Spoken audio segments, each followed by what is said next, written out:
Om Asatoma Satkamaya Tamasoma Jyotirgamaya Mrityorma Amritam Gamaya Aviravir Magedhi Rudrayate Takshinam Mukham Tenamam Pahi Nityam.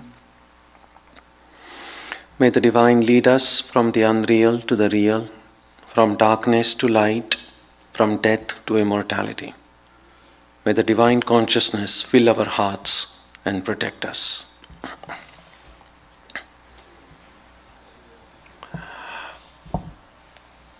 Several thousand years ago,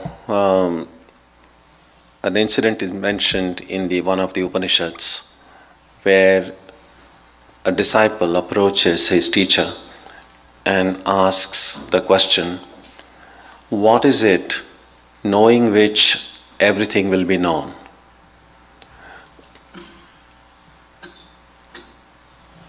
And that's kind of question that can come to the minds of those who have a desire to know a lot of things, and then we discover there is so much to be known and so little time, so little energy. And if it were possible to get one knowledge by which everything would be known, then that would make it very easy. After all, we do nowadays have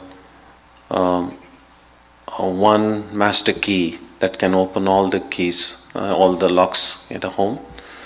Or with increasing online accounts and passwords, sometimes you have password managers, and all that you need to know is one password by which then you have access to all your online accounts. Exactly in the same way, is it possible to know one thing by which everything can be known? Seeking after knowledge seems to be inbuilt into the human mind. We can see that right from the eyes of a little baby. As the baby looks here and there, and you see that inquisitiveness. And while at that age, besides the sounds and sights and colors, there is not much that we can take in. As we grow older, these sounds then begin to make sense. We are able to get some language skills. We are able to form words, understand concepts, and our ability to learn increases, but also a knowledge that there is so much to be learned. Swami Vivekananda once said, learning is religion. Joseph and MacLeod, his friend and disciple, used to say that Swamiji learned every day. Something new he learned every day. And I think that's a good yardstick for all of us. If at the end of the day, if we can look at our day's activities and ask ourselves, have I learned anything new today? It doesn't have to be something earth-shattering. It could be something as trivial or as small as how to peel a piece of ginger. That's what I learned this time when I was in Santa Barbara. I was peeling ginger and I was using a regular peeler, and I was showed that, well, you don't have to do it. You could just use a spoon so that you don't scrape off more than what's necessary. So it could be as simple as that. But if at the end of the day we find that we have learned something new, then that day is not wasted.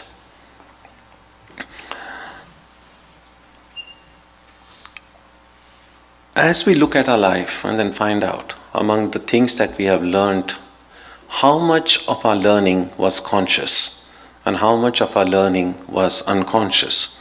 It's interesting to take a few cases. For instance, if you have acquired some skill, whether it's learning some musical instrument or even science or whatever skill that you have, it's sometimes useful to say, how did my process of learning that skill begin? Obviously, when we started, we knew nothing about it. Then gradually, slowly we learn. So, how did all this begin? How did I learn all this? Is a very useful practice. Same thing with regard to Vedanta. Many of us here are students of Vedanta. So, for many of us, it's not too difficult to find out that how did Vedanta, for instance, enter into my life?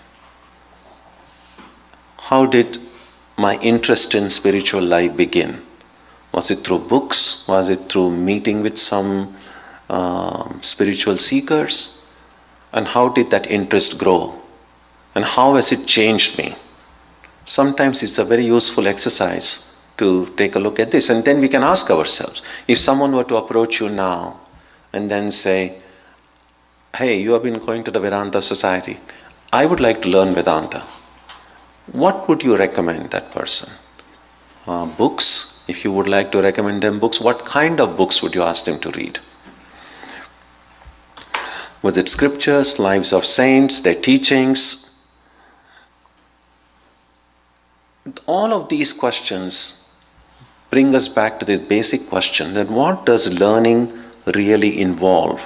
What does it mean to learn something? And how much of the learning but look at it this way, how many of the things that we have learned came as a result of the advice that we received from our elders or from our teachers, and how much of the learning that came but just through observation? And sometimes we will see that it's not so much what our parents or teachers told us when we were young that we remember, but more about what we saw them doing. It's often so sometimes it is said, a lot of learning is caught rather than taught, and a lot of it is therefore very unconscious. So if knowledge is what occurs after learning, it's also important to then ask, what is knowledge? What does knowledge really mean? Swami Vivekananda once said, if I have to begin my education all over again, I would not read any books at all. He said, I would first train my mind. Some of you might remember this incident. I think it probably occurred in Northern California, when Swamiji once said, I feel like taking this intellect of mine and throwing it into the Pacific Ocean. And one of the women present there, she said, but Swami, your intellect is what we love about you. And then Swamiji said, ma'am, that's because you are a fool, just as I am. So obviously in spiritual life, there's something more than simply the intellect. And that's what Swamiji meant, that first we need to train the mind before that mind can be filled with contents. And we are also aware of the other teaching of Swamiji, that education is not simply the amount of information that is put into our heads and runs riot there all through life. It's only that the ideas and information that we have, if all those ideas kind of fit well, if we know how things are connected properly in our mental picture, and only then that leads to knowledge. Otherwise, too much of information is actually too much of confusion. And therefore, it's helpful to see that there are two kinds of knowledge. One kind of knowledge is obviously theoretical knowledge, the knowledge that comes through reading of books, through attending lectures, classes, retreats, discussions with friends, all of these things which gives us a lot of ideas, a lot of information, bring knowledge, but that's a very cerebral knowledge. All of it gets stored here.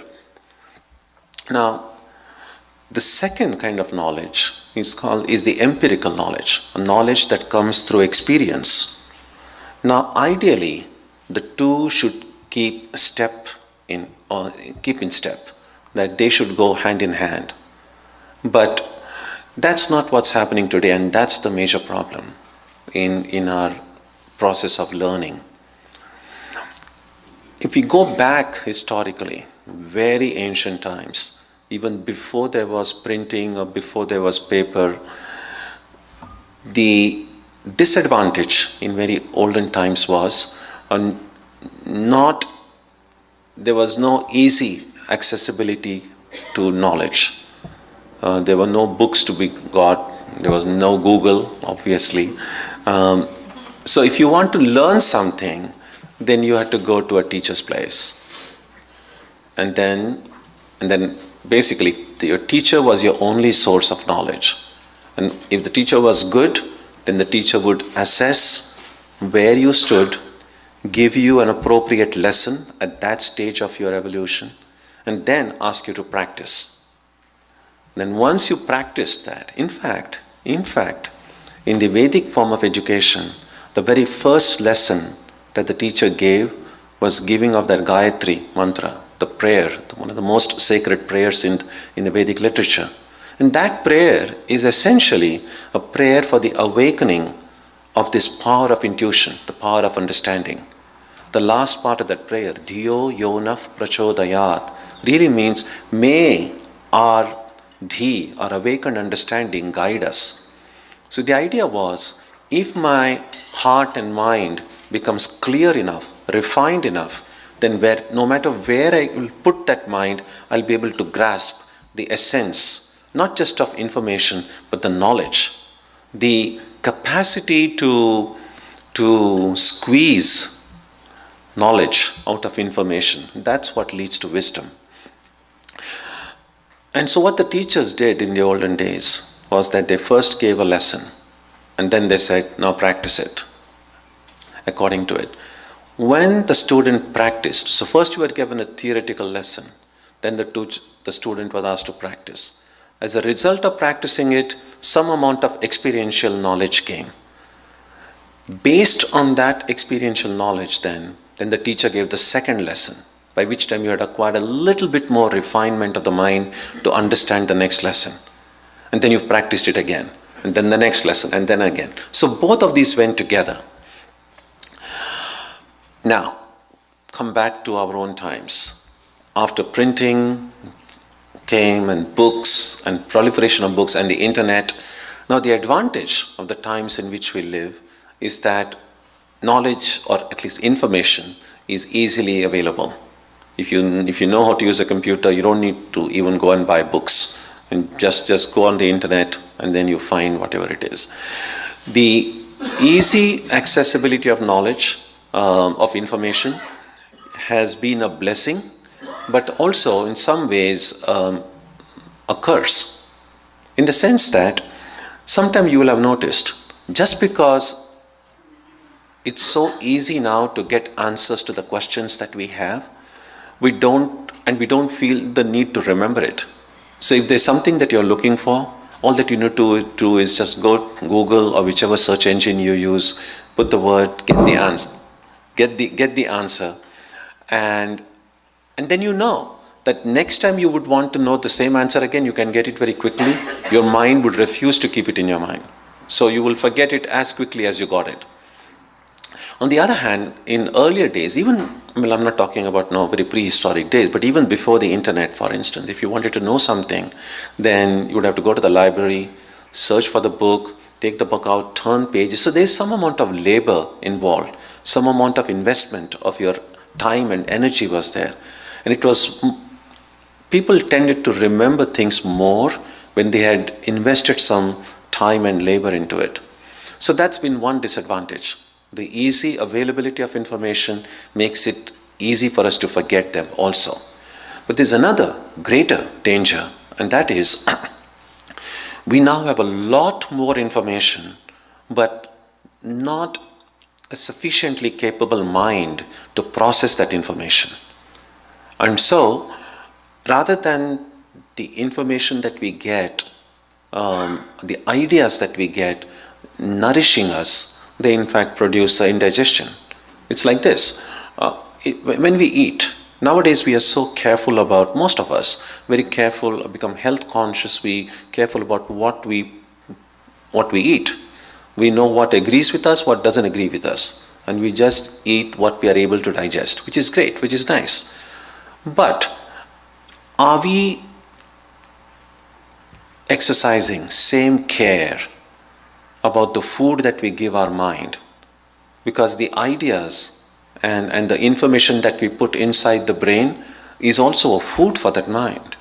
And if that mind is not able to digest it, not able to process it, then that's a mental indigestion is actually more difficult to get rid of than just a physical indigestion. And that's the problem. that we are somewhat careless in what we allow the mind to consume. Unless, of course, you're kind of a Harry Potter fan or things like that, it's not so easy to kind of pluck things out of your head and throw it out. So if you put in some rotten idea inside, you're stuck with it. You can't do anything about it. And so sometimes it's good to recognize one thing we can do right away. As they say, if you find yourself in a hole, first thing to do is stop digging. So if really not, we need to eventually take care of the junk that's in our head. But right now, the first thing that we can do is at least make sure that we don't throw more rubbish there. So we can exercise care in what kind of sensory data we allow to go inside our heads. And so what are the things that we can do about it? One thing is, as I said, being judicious about our reading. What kind of books that we read. Again, just reading too many books doesn't necessarily make us knowledgeable or scholars. This one of the incidents I often mention. It happened a year or two after I joined the order. One of the first duties I had was to look after the bookshop in our monastery in Bombay. And so there was this one gentleman who used to come and buy books every week. And after a few weeks I got curious, because every Sunday he would come and buy a bunch of books, and I was curious whether he was really reading them. So I asked him, I said, "You've been buying all these books, do you really read them?"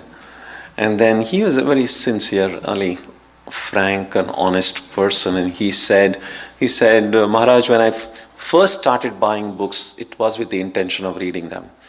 Then over time I found, no, I'm not able to do it. So I've decided in this life I'll just buy books. I'll just read them and read them in my next life." So it doesn't matter.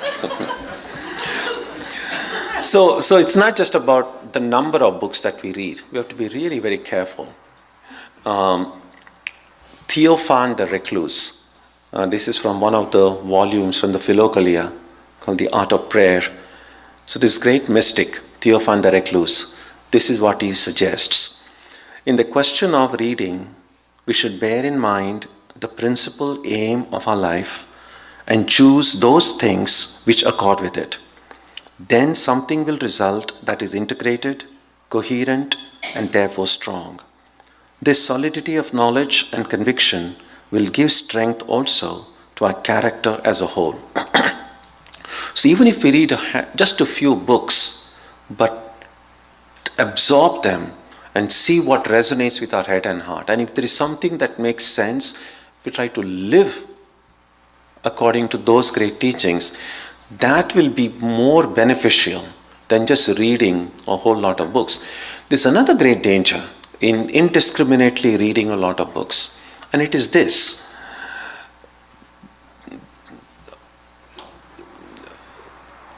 Words and the way words are employed is very tricky.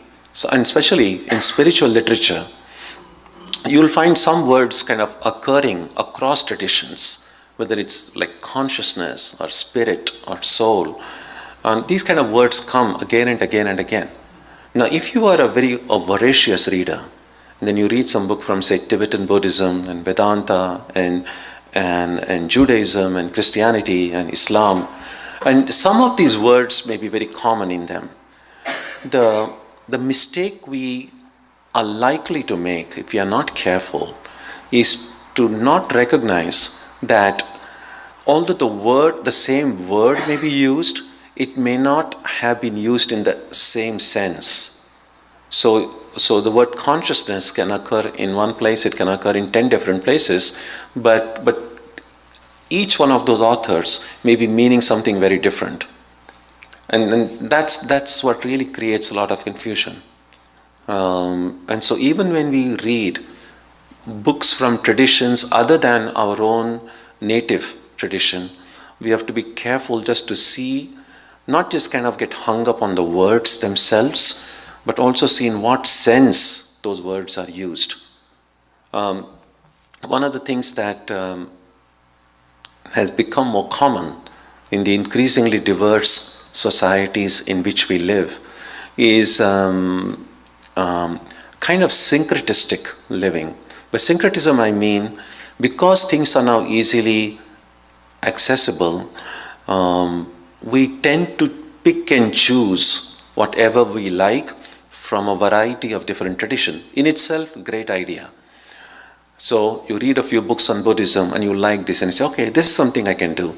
And from Vedanta, this is something I can do. From Islam, this is something I can do. And then you kind of put it all together.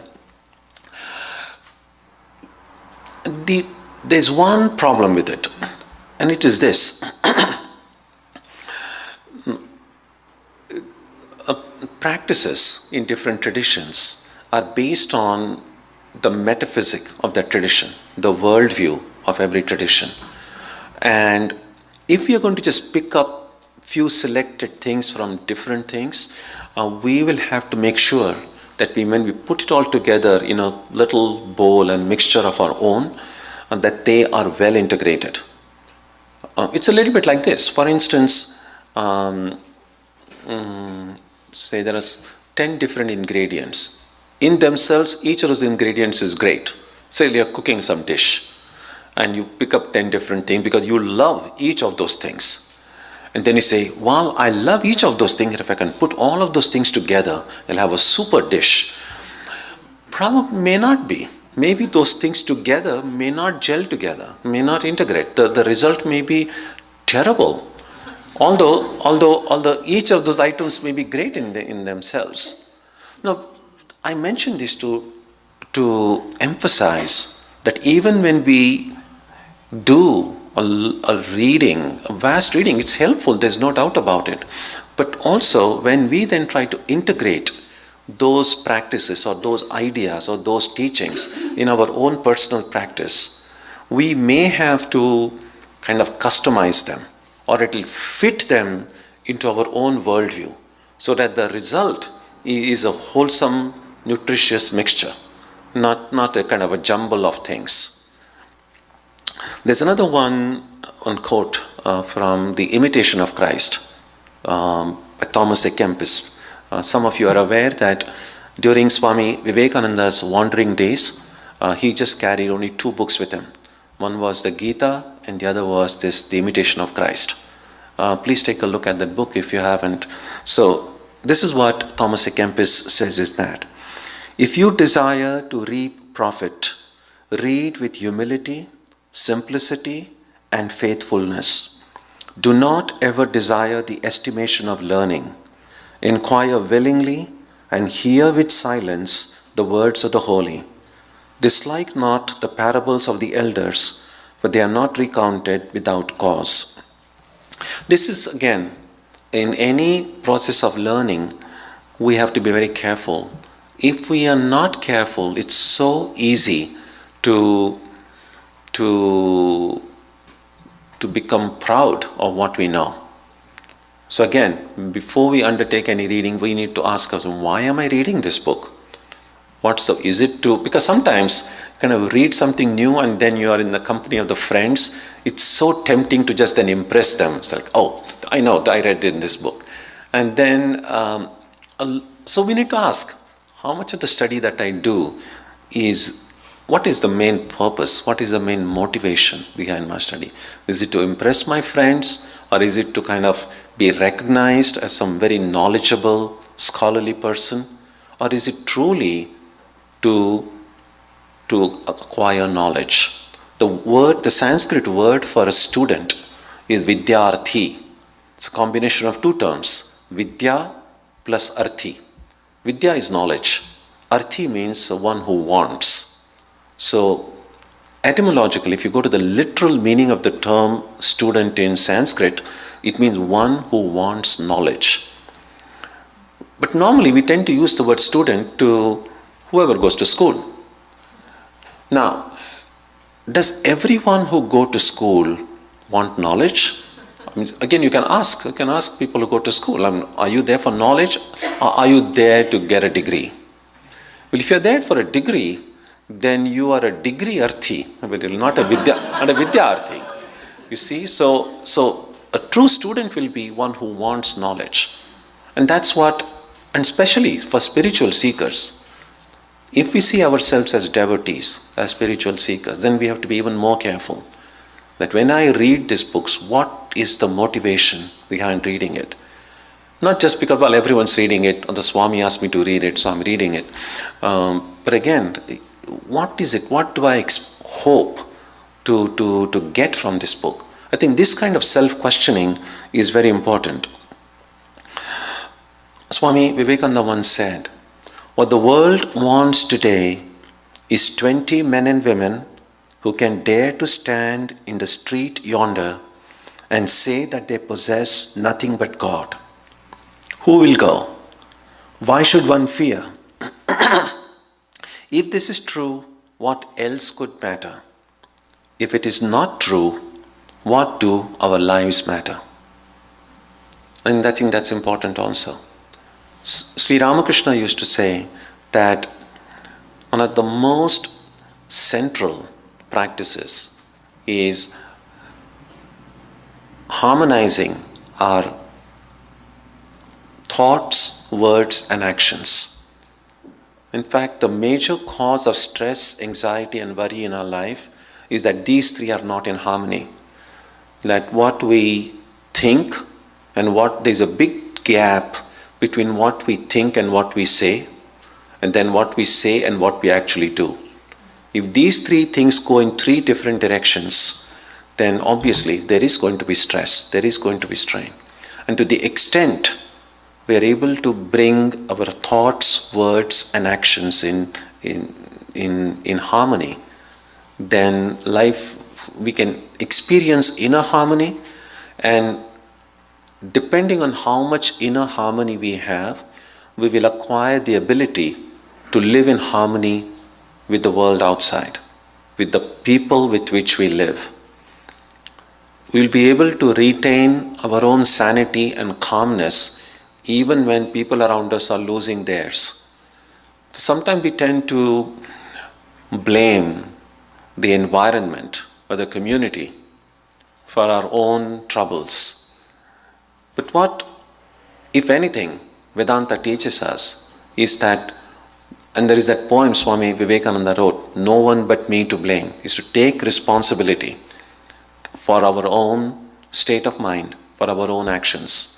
That no matter what the world outside is doing, no matter what the people around me are doing, I should be strong enough to be able to hold on to my own principles, my own values, and not be affected. If anything, the one form of service that we can do, and this is important, a lot of time when we speak about service, the very first thing that comes to mind is, of course, Doctors Without Borders, people going in distressed areas and helping people in need, and obviously that is service. And there's a lot of service is needed because there is so much suffering in the world in which we live today, no doubt about it. But some other kind of subtle form of service goes unrecognized. And it is this, that if you can truly live in peace, in complete peace and silence, then you become a powerhouse of that peace. Then even people around you, you don't have to go on preaching the value of the value of peace or anything. You just have to be yourself.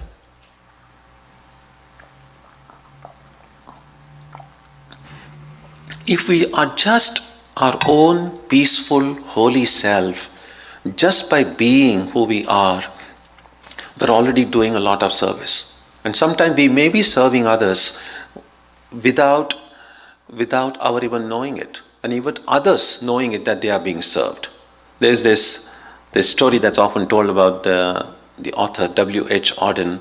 Apparently, once he was so distressed that he wanted to commit suicide. And I think it was in New York probably, and if I remember right, probably the Brooklyn Bridge or something. So apparently he said, somewhere past midnight, determined to end his life, he walked to the bridge, he got up onto the, what do you call that? railing, and I was about to jump. Just then, because it was so late, there was no one on the road, one huge truck passed by. And then there's this truck driver. He was just whistling and singing joyfully all alone. He had the long drive ahead, and he was just going. And the truck driver didn't even know what was happening. But this Auden, he says that just as he was about to jump, he heard this truck go by and this joyful singing of this driver.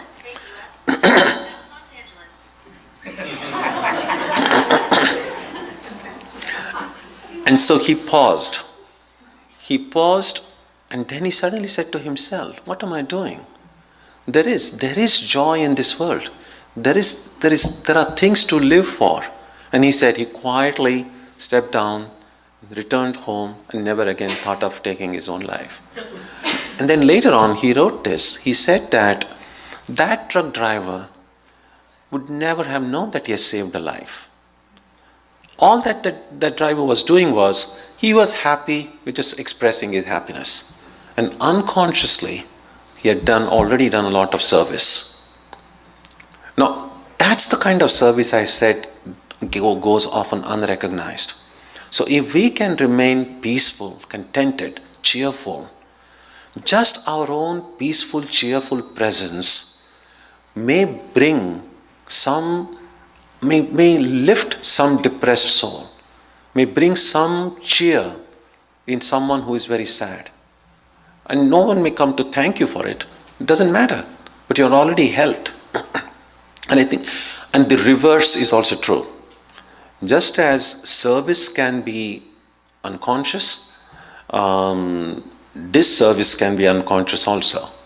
That is, if I'm very angry and mad, and if I go out into the world, someone who may be happy by looking at me, that person's happiness will go away, and that person will come.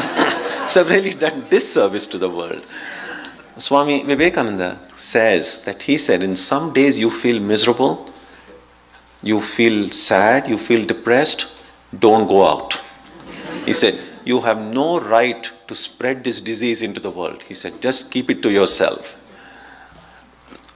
So this is just a kind of a little detour on what I was saying, but I think this idea of service needs to be recognized.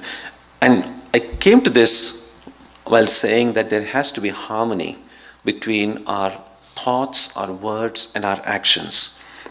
There's one thing that we learn from the teachings of Ramakrishna, Holy Mother, and Swamiji, and the direct disciples, is that religion is not simply a matter of just reading books or just believing in something or just acknowledging something. It's not a matter of belief at all. Therefore, again and again we read, religion is realization. It is experience that lives forever, because it's experience that brings about inner transformation. If you read a lot of books, acquire a lot of knowledge, that knowledge is stored in the brain, and brain is a part of this body. So when I die, this brain will go along with it. So if you have memorized the Gita in this life, next life if you are born again, you'll have to memorize it again. You can't say I did it in the previous life. But if you have studied the Gita and made an effort to live according to it, you may not have succeeded fully. You may have failed 1,000,000 times. But even then, if you have made a sincere effort to live according to those teachings, and if you have succeeded, even say a weeny percent, say maybe 1%, you have succeeded in living according to it, that 1%, that experience, that transformation, that will not be destroyed with death. So even if I come back again, I will come with that change. So I don't lose that. So everything that is stored in the brain will be lost. But everything that will truly change my life will never be lost. And therefore, religion is a realization, means that I must live religion, not just read about it or talk about it. Sometimes we are very good at talking about religion. Sometimes we are very good at inspiring other people. But we'll have to see, are we able to inspire our own selves? Now, here is this example, for instance. If we believe that God exists, and God dwells in my heart, and God pervades the whole universe, we have to ask ourselves, is this belief that I have, or is this conviction that I have, how much of it has become truly a part of my life? When I see someone in front of me, do I know that that person is God Himself, or God in that form is in front of me? Oftentimes it doesn't happen that way. And one of the rules of life is that our perception of the world, our perception of others, is directly related to our perception of our own selves. So how we see others is directly related to how we see ourselves. And one common example, obviously, is that, for instance, now, it's very easy for every one of us to see ourselves as human beings. We don't need to refer to any books to know whether I'm a human being or not. It's very effortlessly we know that we are human beings. Now, because my knowledge of myself as a human being is so effortless, spontaneous, natural, I don't have any difficulty recognizing the person in front of me as a human being as well. Very natural, very spontaneous, no problem. But then we read in the books, well, God is our father, God is our mother, we are all children of God. Now, it's not so easy to see everyone as children of God. Why is it that that seeing the person in front of me as a child of God does not come to me as naturally as seeing that person as a human being? And the reason is, I'm not able to yet see myself as a child of God. So if I'm able to see myself as a child of God, and if that seeing myself becomes natural, spontaneous, effortless, then it will be easy for me to see others as children of God as well. Sister Nivedita, she once mentioned, she had this profound realization. It's a very landmark realization in some way. She said she was in Mayavati, and so she said for the first time, I think it was Swami Swarupananda or someone, I don't remember exactly. So she said, suddenly she felt that she was in the presence of a mind. And I think that's great. So forget about the Atman or spirit, that's still very high. But the more I see myself primarily as a thinking being, not just a kind of just a body. So the more if myself as a thinking being becomes more real to me, then I see the person in front of me would be primarily as a thinking being. I will not think about it this way. When you meet someone, what is the first thing you look into that person? Like what clothes that person is wearing, how tall that person is, how well built that person is, or what? So again, what we look into others shows that what things we prioritize in our own lives. And so that realization that Nivedita mentioned is very profound, that sometimes the world of ideas, the world of concepts can become more real than this material world. And that's already an evolution. And sometimes you will see that people who live in the world of ideas and concepts, they are not so much obsessed with these material things. Because and the world of ideas is purer, clearer, more refined than this coarse, gross material world. And of course, if you raise your consciousness even further, that's when we come to the level of the spirit. So the more I'm able to see myself as a child of God, the easier it will become for me to see others as children of God. The more I'm able to see myself as a spirit, the easier it will become for me to see others as spirit. The more, why do I see selfishness in the world? Why do I see wickedness in the world? It's so easy to blame it on the world and say, oh, how terrible, everything has gone to the dogs. It's so easy to say that. But we need to, Swamiji's one I'm just kind of, so many ideas are coming, I'm just kind of rallying them out. One of the, a letter that Swamiji wrote to Goodwin, he begins by saying, we Vedantists must look at everything from the subjective standpoint. I think that's very important. Our normal tendency when we see something wrong is to say, why is it wrong? Why is it that way? But a Vedantic approach, a student of Vedanta would say, why am I seeing it that way? Does the world outside have an existence, an appearance independent of me? And what Vedanta teaches us is no. What we see outside is a reflection of what's going on inside. If there were no selfishness of any kind within me, I wouldn't be able to see any selfishness outside. There were no traces, no seeds of wickedness in my own heart, I would not be able to see wickedness outside. So the fact that I am seeing all these terrible things outside, I have to recognize that in some seed form, in some subtle form, they are in my own heart. And if I can remove them, if I can eliminate them, then the world will change for me. When Ramakrishna looked at this world, he saw nothing but the bliss of the Divine Mother. And then when we look at this world, we just see nothing but terrible people. We see just violence and killing and selfishness. And then sometimes we wonder, are we living in the same world? When you go, for instance, some of you have gone to Dakshineshwar, the Kali temple where Ramakrishna worshipped. So he looks at the deity on the altar and he says, I see the blissful, living Divine Mother. And the rest of us go and see there.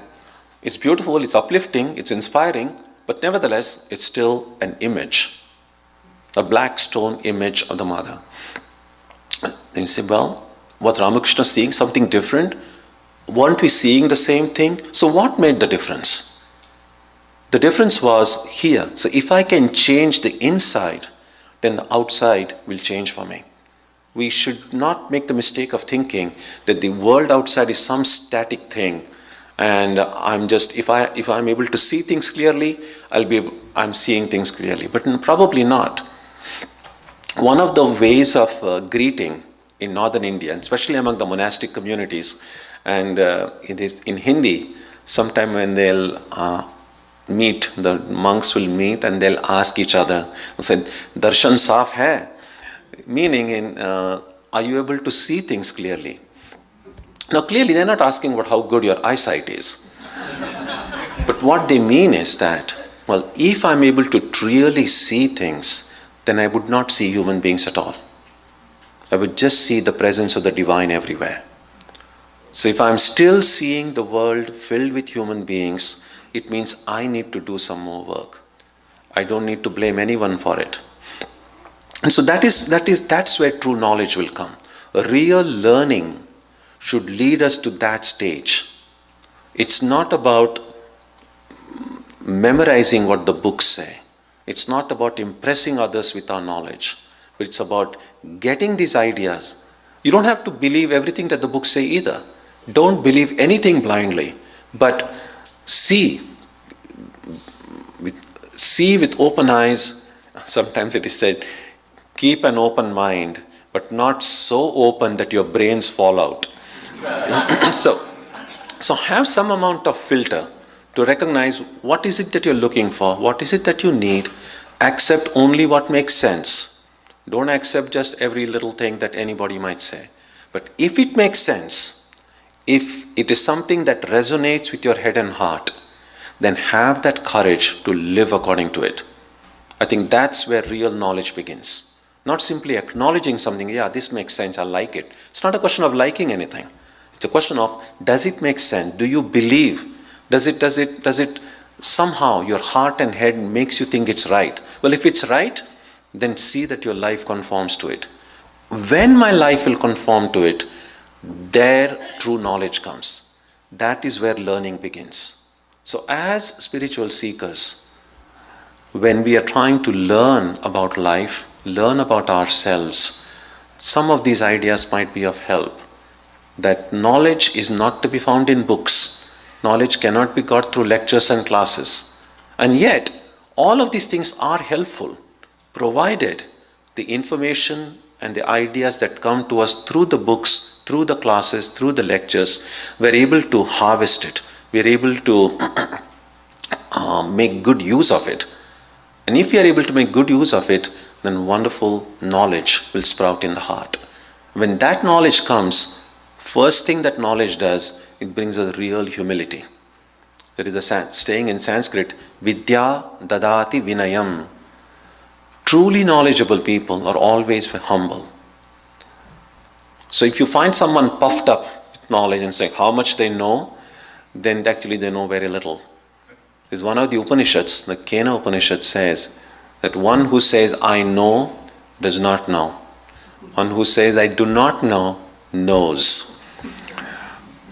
So there is a lot to think about these subjects. So as we continue our own spiritual journeys based on whatever we have learned, whatever we have been instructed according to our teachers, I pray that through the grace of Ramakrishna, Holy Mother and Swamiji, we may all attain to God and make our lives meaningful and fulfilling in this life itself. Om Shanti Shanti Shanti. Peace, peace, peace, peace.